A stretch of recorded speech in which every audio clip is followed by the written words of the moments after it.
This is the Age of Jackson Element 2 Part 2 about the controversial domestic policies of Andrew Jackson during his presidency from 1829 to 1837. Now, the first and possibly most controversial part of Jackson's presidency was his creation of the spoils system, which would dominate American politics for the next 150 years.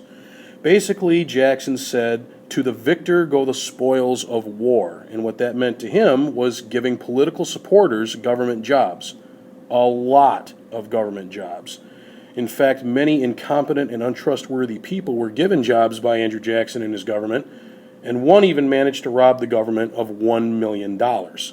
This was something that John Quincy Adams, for all his faults, refused to do.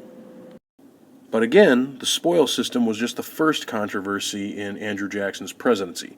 The next one would be the Tariff of 1828, also known as the Tariff of Abominations, or the Black Tariff of 1828. Now, before we go any farther, let's remember what a tariff is designed to do. A tariff is supposed to protect the domestic economy. How does it do that? Well, it places a tax on foreign goods coming into the country, places a tax on imports. If a foreign nation wants to sell their product here, they have to pay that tax. Now, that means that becomes a part of their production costs, and when their production costs go up, in order for them to make a profit, they have to charge more for the product itself. Now, this is where the law of demand comes in. The law of demand says that the higher the price of something is, the less it's going to be demanded. And since domestic producers don't have to pay these taxes, they can keep their prices lower. As a result, customers in America are more likely to buy the domestic product than the foreign product. Now, that's kind of a long explanation, but tariffs are designed to protect domestic businesses. Well, the Tariff of 1828 had very high rates designed to protect northern manufacturers. The South angrily protested the tariff and started by flying flags at half-mast. Why was the South so upset? Well, during the King cotton boom that was going on at that time from roughly 1793 all the way up to the Civil War, the South depended heavily on cotton exports and was afraid other countries would get revenge on the United States by setting high tariffs of their own. If that happened, if that took place, then the South, again, who relied heavily on cotton exports, would have the same thing happen to them that we were doing to other countries. The South would have to pay ridiculously high prices to sell their cotton in foreign nations, and they couldn't afford to do that. Cotton was their bread and butter. Also, the South had no manufacturing at all. They had to pay whatever prices northern manufacturers wanted them to pay for goods and services, although still less than foreign goods. The bottom line here is that the South was very upset about the passage of this tariff because of what it could do to them, both in foreign markets and in terms of the political power and economic power that they were virtually handing over to the northern states. As you can see here on this map, the southern states had no interest in passing the Tariff of 1828, while the northern states were all about it. It was designed to protect northern manufacturers, after all. Well, the South's reaction took shape in the form of this man, John C. Calhoun, who was Andrew Jackson's vice president. Now, Calhoun, as you can see here on this slide, had a long and distinguished political career. He was one of the more prominent figures of the politics of the pre-Civil War era in America. As you can see here, he was a United States congressman. He was Secretary of War for a time under James Monroe. Again, Vice President of the United States for John Quincy Adams and Andrew Jackson. A senator, a Secretary of State, a U.S. Senator again from 1845 to 1850. I mean, he's got a long and distinguished political career. But despite the fact that he was sticking up for the South, one of his greatest mistakes may have been defying his own president, who was in favor of the tariff, Andrew Jackson, that is. So Calhoun, basically, how did he do it? Well, Calhoun secretly writes the South Carolina Exposition, saying that the tariff is unconstitutional. And here's the big part of the exposition. He claims that the South should declare the Tariff of 1828 null and void in various states. This, of course, is going to be a direct slap in the face to Andrew Jackson and northern manufacturers. The result of the South Carolina Exposition, as written by Andrew Jackson's Vice President John C. Calhoun, was the Nullification Crisis of 1832, which was led by South Carolina. And it brought about a new term that you're going to definitely want to remember for this class, as it shows up in the advanced placement test in numerous places: the nullies. The nullies were the people who were in favor of nullifying the Tariff of 1828. The nullies were the ones who said we should make this null and void in southern states. And again, this is led by South Carolina. Now, the nullies failed to get the South Carolina government to void the tariff, but then again, the U.S. Congress passed a new lower tariff in 1832. That should have made the nullies happy, but it wasn't enough. The nullies took over the majority of the South Carolina Congress in 1832 and declared even the new tariff of 1832 officially null and void. 2 straight tariffs that they weren't willing to abide by. South Carolina's Congress then threatens to break from the United States. You remember, the South Carolina Congress now has a majority of nullies in it. The South Carolina Congress then threatens to break from the United States if the U.S. government attempts to force the tariff on them. As you can imagine, Andrew Jackson was absolutely furious. He considered this to be a slap in the face, especially coming from his own vice president at the time. So, Andrew Jackson threatens to send federal troops to South Carolina. He even was talking about sending warships down there to hang out off the South Carolina coast. And here's the big one: he threatened to hang every last nully, including his old vice president, John C. Calhoun. He literally was going to go down there and hang them all. This, of course, caused a potential for civil war, and something had to be done to avoid this crisis.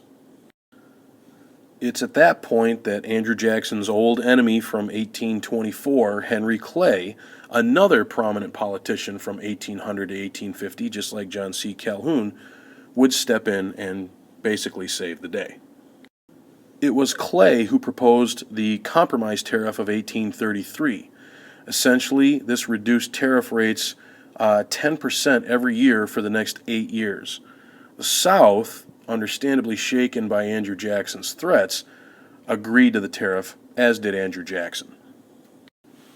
But that wasn't the end of the problem. See, Andrew Jackson was still upset and felt like that he'd been undercut by South Carolina in this whole process.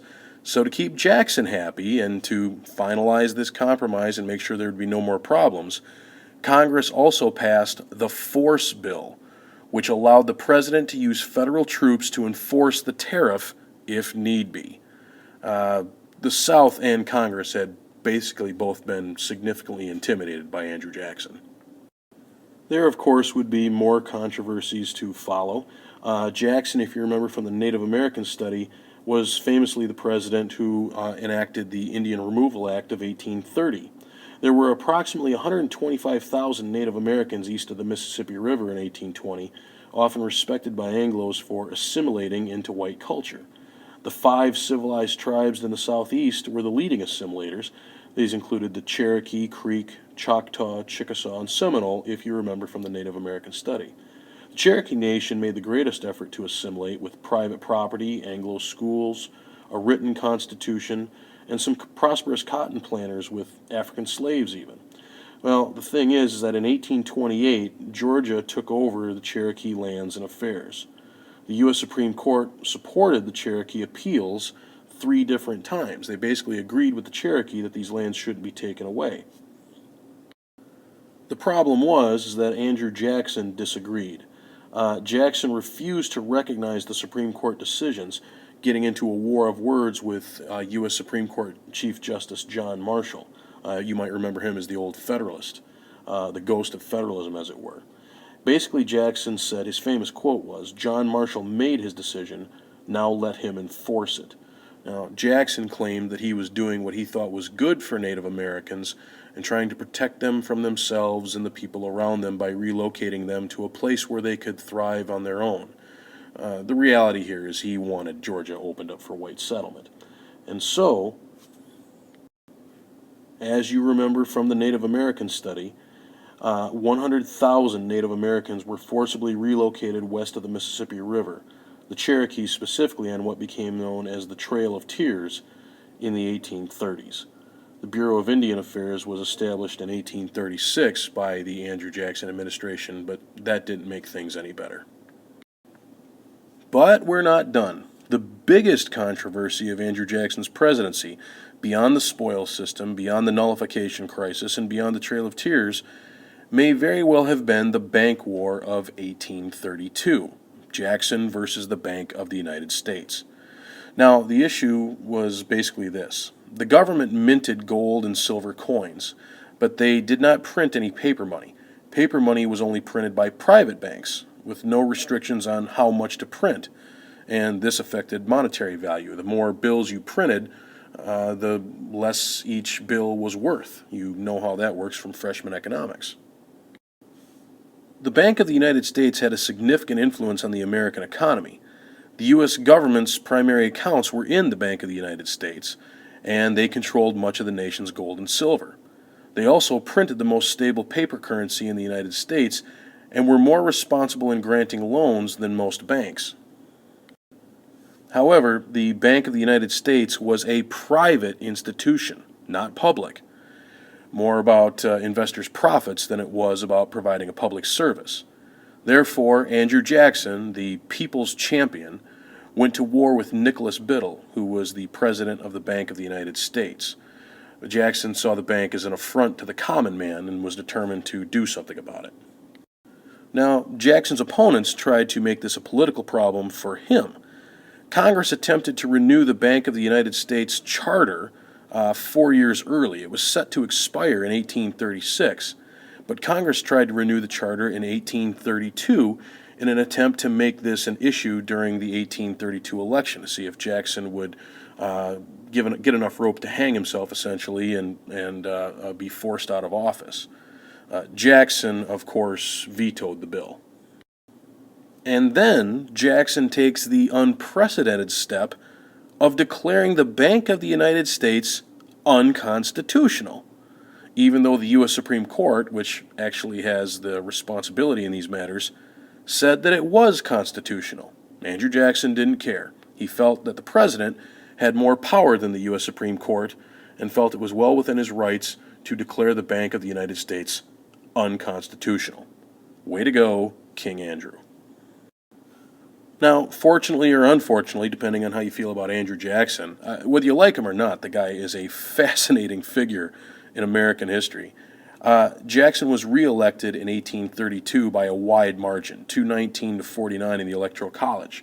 The common man absolutely loved him, and because of that, Jackson felt motivated by his reelection in 1832. He felt like the public wanted him to crush the Bank of the United States, that this is what they were saying to him with such a wide margin of victory. Go crush the Bank of the United States. So that became his primary motivation from then on. He started by removing federal deposits from the Bank of the United States to bleed it dry. Remember, a bank without money is like a body without blood.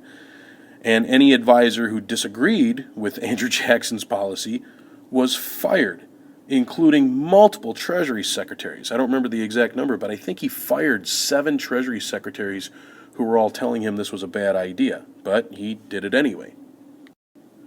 With the money gone, a desperate Nicholas Biddle called in all the loans that they had given out to various people to try to get some funds in the bank, essentially to get some blood back in the body.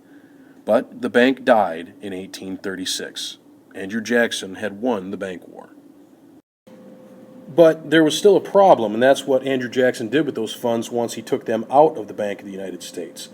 Now, there were a lot of banks around that were very pro-Jackson, big supporters of his, and he referred to them as his pet banks.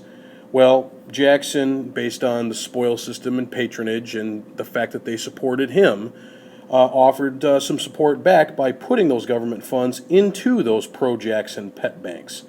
Many of those banks ended up giving out reckless loans and became known as quote-unquote wildcat banks, a term for a bank that gives out reckless loans and has a hard time collecting on those loans later on. The result was the Panic of 1837, which happened the year that Jackson left office, but it wasn't his problem. He basically left the next guy, Martin Van Buren, holding the bag on that. Okay, that's it. Thanks for listening.